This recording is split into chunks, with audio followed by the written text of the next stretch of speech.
The wind moved strangely around Millthorn Rectory that night. It did not howl or whistle. It pressed, as if the whole of Brackenford held its breath. Marian Ellery had finished her duties hours earlier, yet sleep would not come. Something in the old house was unsettled. It reminded her of the night her own mother slipped on the mill steps. A misfortune, they had called it. No one had ever asked who pushed her. She tried to dismiss the memory, but then the sound came. A single, sharp cry. Not a scream, not a shout. A woman's cry, cut off mid-breath. From the upper hallway. Marian froze. Her sewing needle slipped from her fingers. She took a candle and climbed halfway up the staircase, the flame trembling in her grip. The corridor above smelled faintly of damp parchment and old incense, the scent that clung to Reverend Grendon's study. Then she heard them. Voices. A man's voice, low and clipped. Reverend Alistair Grendon. A woman's voice, unsteady, pleading. "You promised you would look at the papers. You promised." Marian's heart jolted. "Lower your voice," Grendon hissed. "You should never have brought those here." "I had no choice," the woman gasped. "My brother will go to the magistrate if you don't—" A sharp thud, a gasp, then the sickening sound of a body collapsing onto the stairs. Marian rushed to the landing. A woman lay crumpled on the steps, elegant riding cloak, hair damp from the night air. Her travelling satchel lay open, papers scattered from the fall. Lydia Meriton. Marian had served tea to her hours earlier. The woman had trembled so fiercely she could barely hold her cup. Now blood slipped from her temple, the candlelight catching its shine. Above her stood Reverend Grendon, still, too still. His hand rested on the railing, not stretched to help her, but drawn back, as if he did not wish to be touched by her. "Sir," Marian whispered. "She fell." "She stumbled," he corrected. The floor was wet. Marian looked down. Dry as dust. Lydia groaned weakly, her fingers twitching toward her satchel, toward the papers that had spilled from it. "Char," she whispered. "Char." Her brother, Charles Meriton. Grendon stepped down one stair, blocking Marian's access to the scattered documents. "You saw nothing but a tragic misstep," he said quietly. Marian looked at his eyes, calm, calculating, not a trace of panic. "You argued with her," Marian whispered before she could stop herself. "We discussed matters of conscience," he replied. She became agitated. She stepped back. She fell. His voice was smooth, practiced, as though he had rehearsed this line. Then his tone shifted, soft, dangerous. "Help me carry her to the guest room, and not a word to anyone. Miss Meriton arrived with private concerns, matters she misunderstood, matters that can harm reputations if repeated." Marian's stomach tightened. On the stair below, Lydia managed one last rasp of breath. "Papers. Don't let him." Grendon spoke sharply over her. "She is delirious. Fetch the blanket, Marian. Now." His eyes flicked to the papers again, and for the first time she saw it. Fear. Not of Lydia's injuries, but of what she had brought with her. The candle flickered, and a draught swept through the hallway, extinguishing the flame. The darkness swallowed them whole. And Marian Ellery knew, with a certainty that chilled her bones, that Lydia Meriton had not merely come seeking counsel. She had come with evidence. And Reverend Alistair Grendon would do anything, absolutely anything, to make sure it never saw daylight. Marian stood at the foot of the stairs, her candle extinguished, her breath shallow. The silence in the rectory hung heavy, thick with the echo of Lydia Meriton's interrupted plea.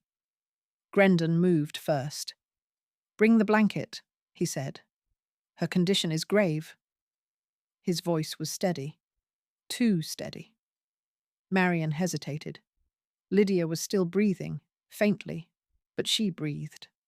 Her hand stretched weakly toward the papers scattered on the floor. Marian began to kneel, but Grendon stepped swiftly between her and the documents. "Leave those," he said quietly. "They are dangerously misunderstood. Dangerously. Not personal. Not private. Dangerously." Marian looked up at him. She mentioned a magistrate. He paused just long enough for the truth to bleed through the cracks. "Delirium," he said. Nothing more, but his jaw tightened. Marian rose slowly, and his hand shot out, gripping her arm. Not hard enough to bruise, but hard enough to warn. "Marian Ellery," he murmured, "you are a sensible woman. Do not let Miss Meriton's confusion become your ruin." "My ruin?" Her voice trembled, despite her effort to steady it. "You heard her," he whispered. "She was in no state to speak clearly. If you repeat anything she said, the bishop will not look kindly upon it. Nor will the wardens. Nor—" He leaned closer, voice dropping to a cold, honeyed whisper. "Will anyone believe a maid who once lost her mother to an accident? She still doubts." Marian's blood froze. He knew. She had told no one.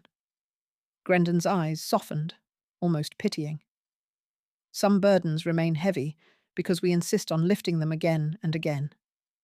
Marian pulled her arm free. She didn't fall on her own. "Marian," he said sharply, "you forget your place?" "No," she whispered. "I remember it perfectly." A flicker of irritation crossed his face, the first crack in his composure. From the stairs, Lydia choked out a faint sound. Documents. Don't let—" Grendon raised his voice over hers. "She is raving, Marian. She arrived with papers she claimed were evidence of wrongs done against her. Nothing more than a troubled mind seeking absolution." But Marian heard what he avoided. He never denied the documents existed. He only denied their legitimacy. "Fetch the blanket," he ordered again, "before she worsens." Marian lifted her chin. "We should send for Dr. Stern." "We shall," he said, "when the bishop arrives." Marian blinked. "The bishop?" "Yes. I have already sent word." His voice was sharper now. "When a woman arrives at my door with accusations against the church, I must ensure they are handled correctly." Marian felt cold spread through her chest. Handled, not investigated, not clarified. Handled. She reached the guest room and grasped the embroidered blanket, hands trembling. Lydia's muffled sob drifted down the hallway, a fading, desperate plea. Marian returned and spread the blanket over her, but Lydia clutched the hem of Marian's skirt with surprising strength. Her lips quivered. Her eyes, terrified, locked onto Marian's. "Please," she breathed. "Don't let him." Grendon seized Lydia's wrist with controlled force. "She is fevered," he said. "Not rational." Lydia whimpered. Marian's heart clenched. Grendon rose to his full height, his shadow swallowing the candlelight. "You will say nothing of magistrates," he murmured. "Nothing of papers. Nothing of what you think you heard." He stepped closer. "And if you value your position, and your home, you will remember that accidents happen in houses like this. They happen quietly." Marian's breath hitched, but then Lydia's fingers slipped from her skirt, and the last spark of her strength faded. Grendon knelt beside her, placing 2 fingers at her neck. A beat. 2. Then he spoke with absolute certainty. "She will not last the hour." He stood, brushing dust from his sleeves. "Prepare a basin. I will see to the body when the time comes." Marian looked at him, something cold and steady rising inside her. Her mother's death. Lydia's fall. The papers he was so desperate to hide. Grendon's voice cut through her thoughts. "And Marian," he said softly, "you will not run to Alderwick Hall with wild ideas. I would hate to see you repeat your mother's mistake." Her blood turned to ice. He walked away, his footsteps echoing like a closing door. Marian clenched her fists. She had been powerless once before. She would not be again. Marian barely remembered climbing the last flight of stairs to her small attic room. Her hands were shaking so violently she had to grip the bed frame just to keep upright. Every time she closed her eyes, she saw Lydia's blood on the stair, her trembling hand, the whisper, "Papers. Don't let him." And over it all, Reverend Grendon's calm voice promising the bishop would handle matters, just like they handled her mother. She pressed her palm to her mouth to stifle a sob. As dawn crept into the room, she made her decision. She could not let them bury Lydia's truth, not like they buried her mother's. Marian dressed quickly, wrapped her shawl around her shoulders, and slipped down the back staircase, quiet as breath, careful to avoid the boards that creaked. When she stepped into the cold morning air, she smelled damp earth and wood smoke from distant chimneys. A thin mist crept low along the ground, blurring the outlines of Brackenford village. It was early enough that few would be out. Perfect. She kept to the hedgerow, heading toward the long road that led to Alderwick Hall, the Meriton estate. But as she passed the stable yard, she heard voices through the thin fog. Must be settled before the bishop arrives. Grendon. Marian froze behind the stone wall. "He will arrive by noon," Grendon continued. "The warden's with him. The grave is to be prepared before that." A second voice, tense, uncertain. The sexton. "Sir, should there not be an inquest? A fall like that?" "There is to be no inquest," Grendon snapped. "Miss Meriton was unstable, a danger to herself, and the church cannot endure another scandal." Another scandal. Marian's heart clenched. The sexton lowered his voice. "And the maid? The one who saw—" "She saw nothing," Grendon said coldly. "And if she believes otherwise, Bishop Lysander will remind her of her place." Marian swallowed a gasp. The bishop wasn't coming to investigate. He was coming to contain. She backed away slowly, but her heels snapped a twig. Grendon's voice cut through the mist. "Who's there?" Marian didn't wait. She ran. Her skirts whipped against her ankles, her breath burning in her lungs. The village road was a long ribbon of dirt and frost, the fog turning it into a tunnel with no end. Behind her, the rectory's iron gate groaned. Then, "Marian Ellery!" Grendon's voice split the air. Not calm now, not composed, hunting. She sprinted harder, rounding the bend past the mill pond, but the fog made the world treacherous. She nearly collided with a figure standing just beyond the hedgerow. "Easy," a voice rasped. "It's only me." Marian started so violently she staggered. It was Jonas Wicklow, the grave digger, cap pulled low. He looked pale, uneasy. "You shouldn't be on this road," he whispered. "Not today." Marian tried to speak, but breath came in ragged bursts. He's going to bury her before anyone knows." Jonas shook his head sharply. "I saw him dragging a shrouded body to the cart shed before dawn. Told me to dig the grave myself. No inquest, no physician's note. And he said the bishop approved it." Marian's blood turned hot with fury. "That cannot be allowed," she said. "I'm going to Alderwick Hall. Her brother, Charles Meriton. He must be told." Jonas glanced over her shoulder, eyes widening. "You'd best run faster then." Marian turned. A dark figure moved through the fog at the far end of the road. Tall, coat trailing, purposeful. Grendon. Even at this distance, she felt the force of his gaze. Jonas released her wrist. "Go, girl."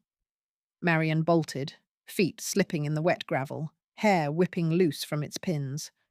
The path stretched before her like a desperate prayer. Behind her, Grendon's footsteps grew faster. "Marian Ellery," he called, voice eerily calm now. "Stop immediately. You do not know what you risk." But she did. Her mother, Lydia, every woman whose truth died because no one listened. Marian ran until her lungs screamed, until the mist blurred her vision, until the iron gates of Alderwick Hall rose before her like a final salvation. She grabbed the bars, pulling with trembling hands. A voice behind her, breathless, sharp. "Marian?" She whirled. A man stood in the gateway, jacket half-buttoned, boots muddy, as if he'd been awake all night. Dark hair, strong jaw, eyes that carried exhaustion and grief. Charles Meriton. Marian's knees nearly buckled. "Sir," she gasped, "it's your sister. She didn't fall. She—" But footsteps echoed through the fog behind her. Closer, relentless. Grendon was coming. Charles Meriton stood before her, breath visible in the cold morning air, as though even the weather hovered in suspense. "Marian," he said, voice taut. "What happened? What about Lydia?" Marian's throat tightened. "She came to the rectory last night. She brought papers, documents. She wanted Reverend Grendon to see them."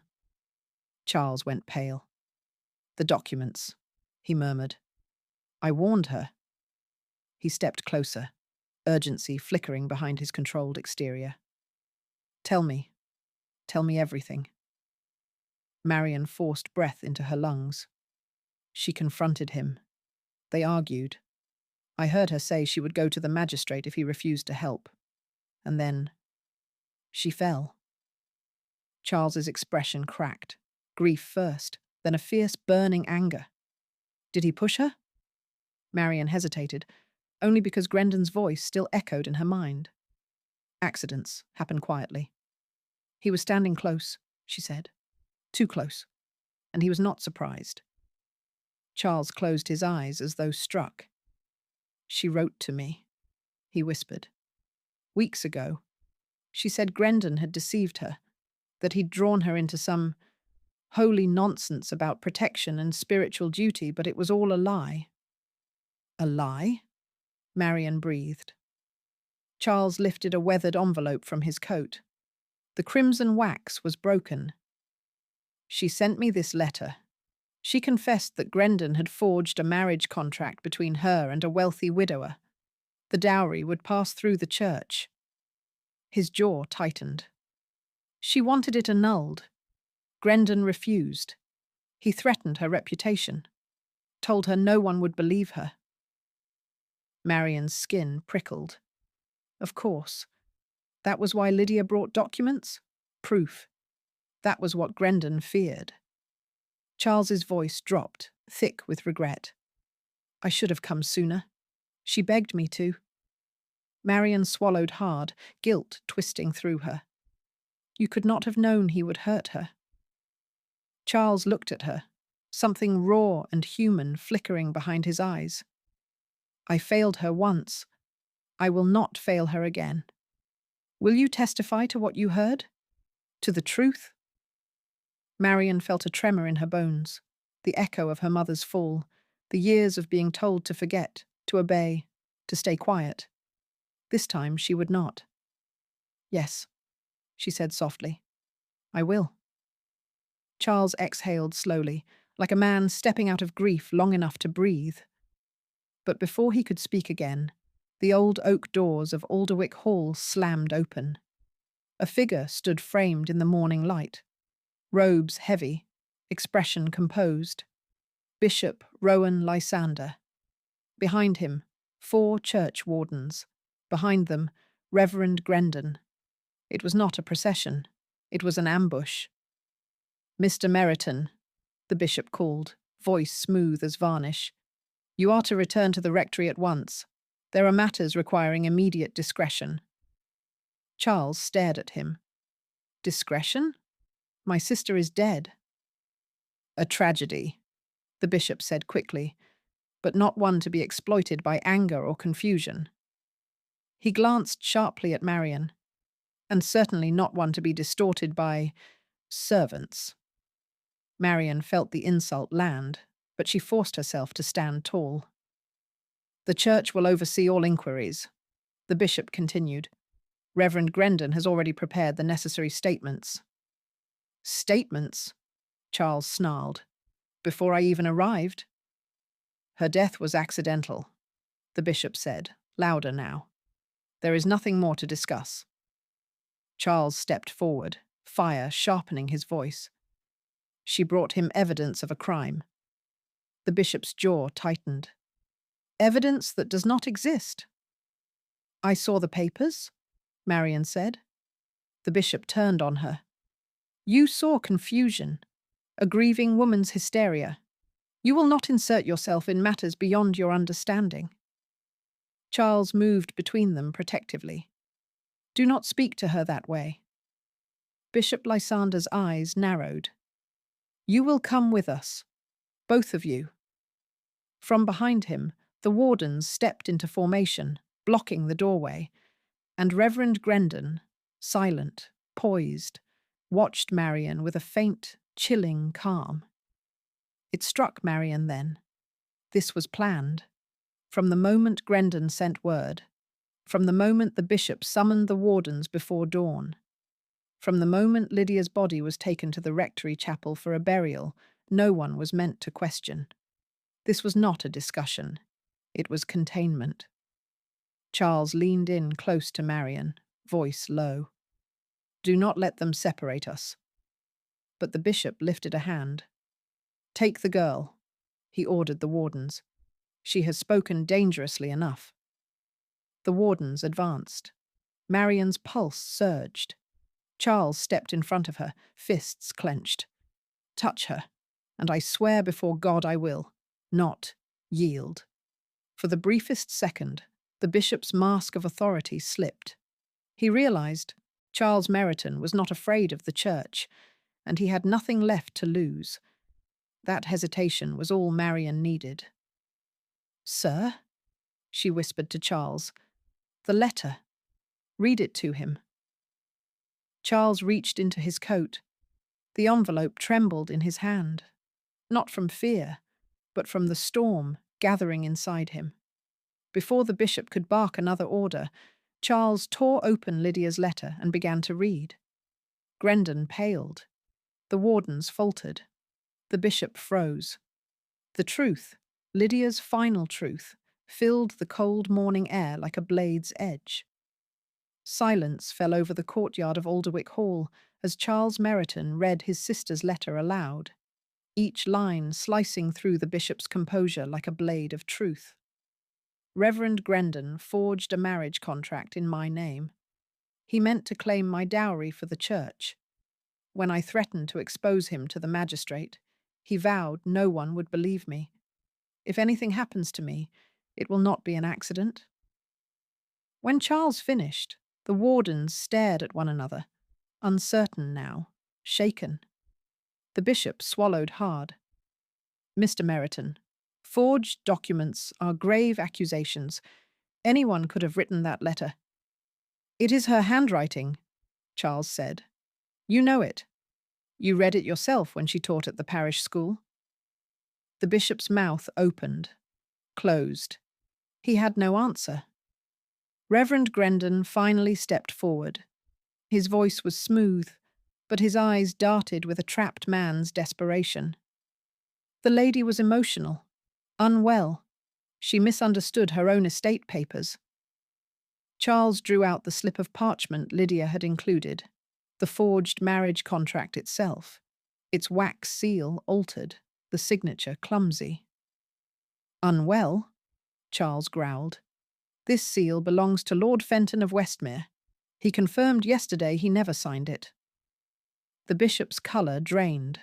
The wardens stepped back from Grendon, as if realizing they stood beside a man already condemned. Still, Grendon tried one last time, a desperate, contorted attempt at innocence. "She tempted me," he hissed. "She came alone at night. She threatened the church. She lied. You must all see that she lied." Marian stepped forward. "She didn't lie," she said softly.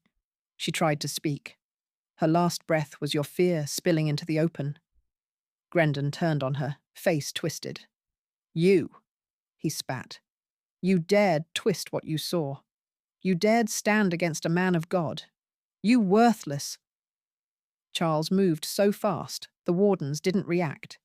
He struck Grendon across the face with an open palm, a single ringing blow that echoed through the courtyard. "You are no man of God," Charles said. "You are a coward who pushed a dying woman down the stairs she climbed to seek justice." The bishop lifted a trembling hand.